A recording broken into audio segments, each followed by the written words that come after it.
Praise the Lord everyone. आत्मा की आवाज में पुनः आप सभी प्रियों का मैं स्वागत करता हूं और प्रार्थना करता हूं कि आज प्रभु अपने वचन के द्वारा और अपनी आत्मा के द्वारा आप सभी से बातचीत करें। मेरे प्रियो, आइए हम सीधे वचन में चलते हैं और आज मैं आपके मध्य में भजन संहिता 23वें अध्याय की ओर अपने और आपके ध्यान को केंद्रित करूंगा। मेरे प्रियो, हमने अक्सर एक गीत को गाया है, यहोवा चरवाहा मेरा कोई घटे मुझे ना होगी।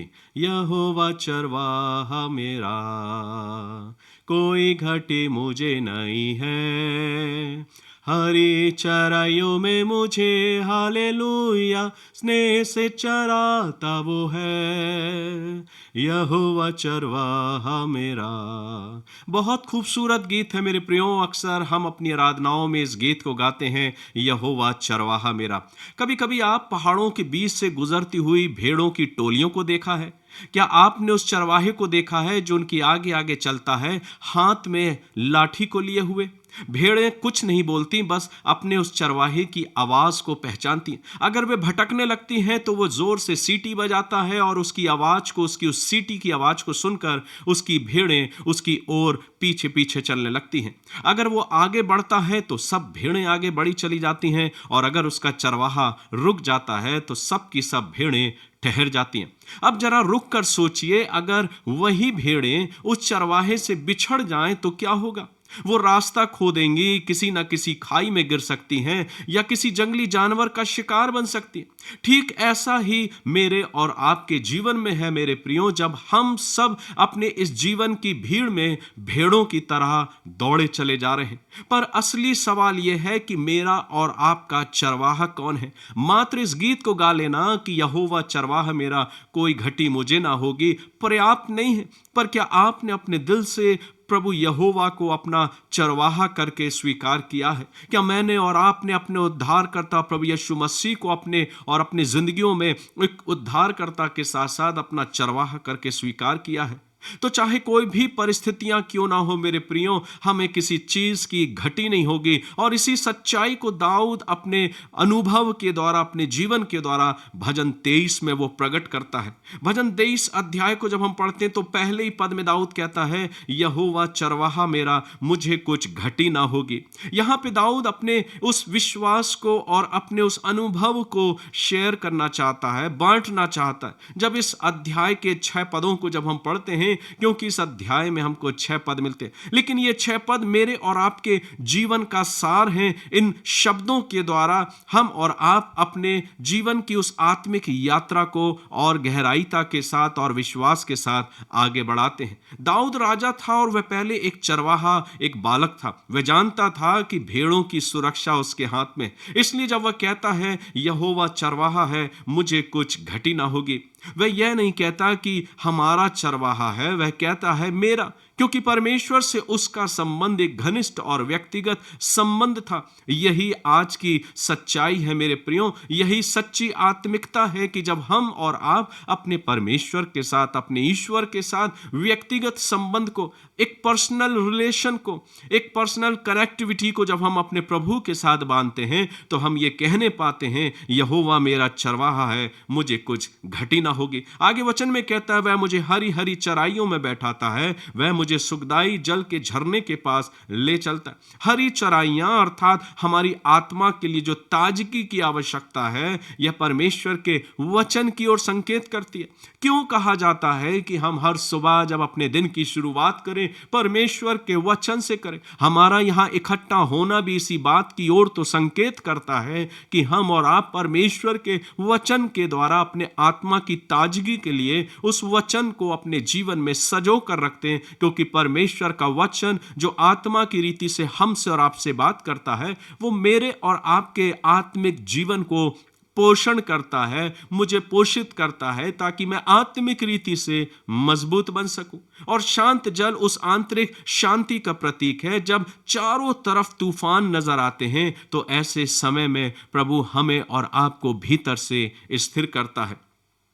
प्रभु का वचन कहता है कि यीशु मसीह ने कहा कि मैं तुम्हें अपनी शांति दिए जाता हूं, जैसी दुनिया देता है वैसा नहीं, लेकिन मैं तुम्हें अपनी शांति दिए जाता हूं। मेरे प्रियो, मेरे और आपके जीवन में जब इस वचन को हम पढ़ते हैं तो हमने कितनी बार इस वचन को पढ़ा होगा। तीसरे पद में कहता है, वह मेरे जी में जी ले आता है, धर्म के मार्गों में वह अपने नाम के निमित्त मेरी अगुवाई करता है। जीवन कभी कभी थका देता है और थका थका सा प्रतीत सा नजर आता है। कई बार हमारी आत्मिक आत्मा जो है मेरे प्रियो, आंतरिक आत्मा जो है वो कई बार टूट जाता है। कई बार हम निराशाओं से, असफलताओं से और पाप के बोझ से झुक जाते हैं, टूट जाते हैं, बिखर जाते हैं। परंतु प्रभु वही करता है जो एक चरवाहा करता है। वह भटकी हुई भेड़ को खोजता है, अपने कंधे पर उठाकर वापस लाता है। वह मेरे जी को बहाल कर देता है। इसका अर्थ यह है कि वह मुझे दोबारा उठने की ताकत देता है। यह वचन मुझे और आपको यह संकेत देता है कि जब जिंदगी के सफर में आत्मा टूट जाए, बिखर जाए, निराशाएं और असफलताएं आपको घेर लें, जब चारों तरफ आपको अशांति का माहौल सा नजर आए, अपने आप को प्रभु के करीब ले आए, क्योंकि वो एक ऐसा चरवाहा है जो अपनी भटकी हुई भेड़ को आज भी खोज रहा है कि उसे कंधे पर उठाकर वापस लाए और वह उसके बहाल को, उसके जी को बहाल कर दे। वो मुझे फिर से उठने की ताकत देता है, फिर से खड़े होने की क्षमता प्रदान करता है। चौथे पद में दाऊद कहता है, चाहे मैं घोर अंधकार से भरी हुई तराई में होकर चलूं तो भी हानि से ना डरूंगा, क्योंकि तू मेरे साथ रहता है। तेरे सोटे और तेरी लाठी से मुझे शांति मिलती है। हर बार जीवन में अंधकार की तराइयां आती हैं मेरे प्रियो, और इससे कोई भी अछूता नहीं है। कई बार हम ऐसी तराइयों में से होकर गुजरे होंगे, या आपने उन तराइयों का, जो अंधकार की तराइयां थीं, जो बीमारी की तराई थी, धोखे की, आर्थिक संकट की, अकेलेपन की, इसमें कोई फर्क नहीं पड़ता कि तराई कैसी है, पर कई बार हम ऐसी अंधकार की तराइयों में से होकर गुजरे होंगे। और तब हमारा और आपका जीवन किस बात को महसूस किया होगा। आज जब इस वचन को हम पढ़ते हैं तो परमेश्वर का वचन मुझे और आपको यह सिखाता है कि जब हम ऐसे अंधकार भरी तराई से होकर गुजरते हैं तो मैं और आप अपने जीवन में अकेले नहीं, क्योंकि प्रभु मुझे और आपको उस अंधकार में अकेला नहीं छोड़ता। प्रभु की उपस्थिति उस अंधकार की दिशा को बदल देती है, और जहां डर था अब भरोसा और विश्वास आ जाता है। लाठी और सोटे का तात्पर्य यह है कि जैसा वचन कहता, तेरे सोटे और तेरी लाठी से मुझे शांति मिलती है। चरवाहे की लाठी और सोटे भेड़ों की सुरक्षा को और अधिक मजबूती के साथ तैयार करती है। लाठी जो कि अनुशासन के लिए होता है, जब कभी भेड़ अपने मार्ग से भटक जाती है तो कई बार चरवाहा उसी लाठी से उसको अनुशासन के लिए उसको फटकार लगाता है, या उसको अनुशासन में लाने की कोशिश करता है, एक सही मार्ग पे चलाने की कोशिश करता है। सोटे का तात्पर्य है कि वो उसको सुरक्षा देता है। कभी कभी प्रभु की लाठी हमें और आपको सिखाती है, उसका सोटा कई बार मुझे और आपको बचाता है, लेकिन इन दोनों में ही प्रभु का क्रोध नहीं मेरे प्रियों पर प्रभु का प्रेम का प्रमाण है। प्रभु मुझसे और आपसे प्रेम करता है, वो नहीं चाहता कि हम भटकें, क्योंकि वो मुझे और आपको आज भी बचाने के लिए तैयार है। इसलिए तो वो कहता है, और उसका वचन मुझे और आपको इस बात को सिखाता है कि वो मेरा प्रभु है और वो मुझे हर प्रकार से संभालने के लिए और अपनी सुरक्षा देने के लिए आज भी तैयार है। आगे वचन को पढ़ते हैं तो लिखा है, तू मेरे सताने वाले के सामने मेरे लिए मेज बिछाता है, तूने मेरे सिर पर तेल मला है, मेरा कटोरा उमड़ रहा है।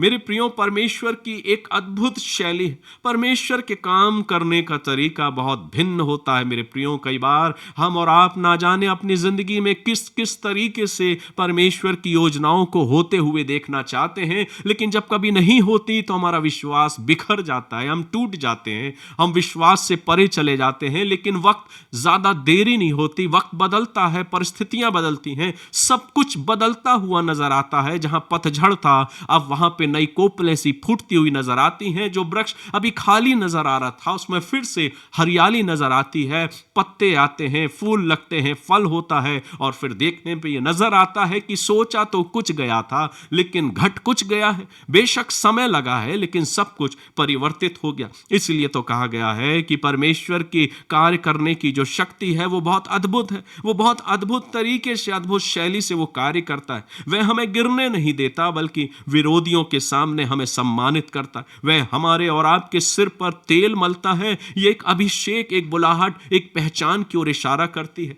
जब तेल की बात करता है कि उसने मेरे सिर पर तेल मला है, अर्थात परमेश्वर मेरा और आपका आज भी अभिषेक करना चाहता है।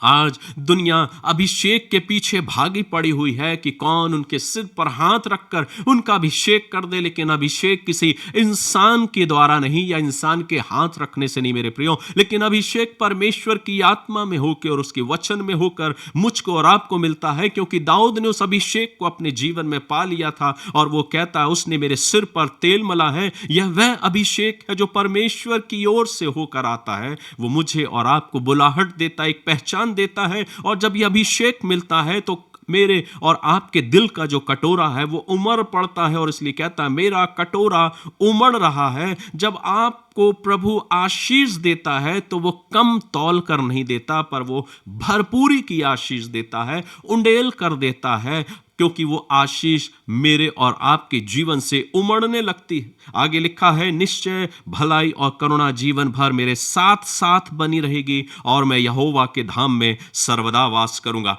अर्थात परमेश्वर का अनुग्रह, परमेश्वर की आशीष, परमेश्वर की करुणा सदैव हमारे साथ साथ बनी रहेगी। लगातार परमेश्वर अपनी भलाई में, अपने अनुग्रह में और अपनी करुणा में मुझे और आपको उठाकर चलता रहेगा। ये भलाई परमेश्वर का अनुग्रह है और करुणा परमेश्वर की दया है। ये दोनों मेरे और आपके जीवन में आगे आगे और पीछे मेरा पीछा करती चलेंगे मेरे प्रियो। ये दोनों सुरक्षा परमेश्वर मुझको और आपको देता है। मेरे प्रियो, परमेश्वर का वचन कहता है, अंत में दाऊद लिखता और मैं यहोवा के धाम में सर्वदा वास करूंगा। क्या ही खूबसूरत बात दाऊद लिखता है कि इस दुनिया में और उस दुनिया में जहां पर मैं प्रभु के साथ सर्वदा रहूंगा। यह दाऊद की अनंत आशा है मेरे प्रियो। वह केवल इस विश्वास पर या इस जीवन पर ही नहीं, पर आने वाले उस जीवन पर विश्वास करता है जो परमेश्वर ने, प्रभु ने मुझे वायदा किया है। यूहन्ना 14वें अध्याय के दूसरे पद में लिखा है, प्रभु यीशु मसीह ने कहा कि तुम्हारा मन व्याकुल ना हो, मैं जाता हूं क्योंकि मेरे पिता के पास बहुत से रहने के निवास स्थान हैं। इसलिए मैं जाता हूं ताकि जहां मैं रहूं वहां तुम भी रहो। और ये एक विश्वास है, एक आशा है, और इसी आशा को दाऊद यहां व्यक्त करता है और वो कहता, मैं यहोवा के धाम में सर्वदा वास करूंगा। अर्थात एक अनंत जीवन का वायदा, जो प्रभु की संगति, प्रभु की निकटता में रहने का वायदा है। इस भजन 23 के अध्याय के द्वारा मेरे और आपके जीवन से जो निष्कर्ष निकल कर आता है वो ये है कि अगर मैंने और आपने अपने जीवन में अपने प्रभु को अपना चरवाहा करके नियुक्त कर लिया है मेरे प्रियो, तो मेरे जीवन में किसी वस्तु की घटी नहीं होगी। यह वह दिशा देता है मेरे प्रियो जो मुझे और आपको एक नई उम्मीद, एक नई आशा देता है, मुझे आशीषित करता है, मुझे विश्राम भी देता है, मुझे मार्ग भी दर्शाता है, मुझ पर अपने अनुग्रह को भी रखता है, अपनी सुरक्षा देता है और अंत में अनंत जीवन देने का वायदा भी करता है। मेरे प्रियो, आज मेरा और आपका जीवन बिना प्रभु के अधूरा है। अगर प्रभु मेरे जीवन में है तो मेरा जीवन भरपूरी के साथ आशीषित जीवन है। इसलिए आइए हम अपने जीवन से प्रभु का धन्यवाद करें और प्रभु से कहें कि प्रभु, मैं हर रोज अपने जीवन से तुझसे बातें करना चाहता हूं, क्योंकि मैंने अपने जीवन में तुझे अपना चरवाहा करके स्वीकार किया है। मैं प्रार्थना करता हूं कि परमेश्वर की आत्मा की आवाज आपके दिलों को छूने पाए और प्रभु का ये वचन आपके हृदयों से बातचीत करे और आप आज दिन भर प्रभु के इस वचन पर कायम रहते हुए अपने दिलों में प्रभु का धन्यवाद करने पाए और उसकी मिठास को, उसकी उस आवाज को अपनी जिंदगी में, अपने दिल में और अधिकाई से उतरने दें। आइए हम प्रार्थना करें। सर्वशक्तिमान पिता परमेश्वर, बड़ी नम्रता और दीनता के साथ हम तेरे कदमों के पास आते, धन्यवाद देते हैं अपने पवित्र आत्मा की अगुवाई में होकर प्रभु आपने अपने इस वचन को सीखने की ये क्षमता हमको प्रदान करी है। प्रभु, मैं प्रार्थना करता हूं जो वचन पिता परमेश्वर आपने अपने पवित्र आत्मा की सामर्थ्य से होकर हमसे बातचीत किया, आज हम अपने जहन में पिता परमेश्वर तेरी आवाज को पहचानने वाले हो सके, तुझ परमेश्वर पर विश्वास रखते हुए अपने जीवन को तेरे मार्गों में बढ़ाने वाले हो सकें। और प्रभु जो अनंत आशा है प्रभु कि हम युग युगानुयुग तक आपके करीब और आपकी समीपता में रहने पाए। लेकिन ये जीवन जो इस पृथ्वी पर दिया गया जीवन है प्रभु, इस जीवन में भी हम तुझे पाना चाहते हैं। हम निरंतर तेरी संगति में बने रहना चाहते हैं प्रभु। अपने वचन में निरंतर हमको यूं ही आगे बढ़ा। हमारा इकट्ठा होना पिता परमेश्वर, हमारा जुड़ना और इस वचन का मनन और चिंतन करने के द्वारा प्रभु हर एक आत्मा आशीष होने पाए प्रभु, हर एक के जीवन आशीषित होने पाए और हर एक शख्स पिता परमेश्वर अपने आंतरिक जीवन में आपके अनुभव को, आपकी आशीष को, आपकी सुरक्षा को पाने पाए। इस आशा और विश्वास के साथ प्रभु हर एक विश्वासी जनों को और हर एक सुनने वालों को प्रभु आपके सर्व सामर्थी हाथों में देते हुए इस दुआ को बड़े विश्वास के साथ और जल्द आने वाले प्रभु यीशु नासरी के नाम से मांगते हैं। सुनिए और ग्रहण कीजिए। आमीन। गॉड ब्लेस यू मेरे प्रियो। प्रभु आप सभी को आशीष दे और आज का वचन हमारी जिंदगियों को और रोशन करे ताकि हम प्रभु के वचन में यूं ही आगे बढ़ने पाए। God bless you.